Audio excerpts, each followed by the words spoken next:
Simplify. Write all answers using radical notation. Assume all variables represent positive numbers. The fifth root of 48x to the 6th y to the 10th divided by the fifth root of 16x squared y to the 9th.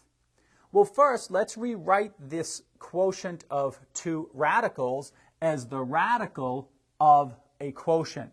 So this would become the fifth root of 48x to the 6th y to the 10th divided by 16x squared y to the 9th. Let's simplify that quotient.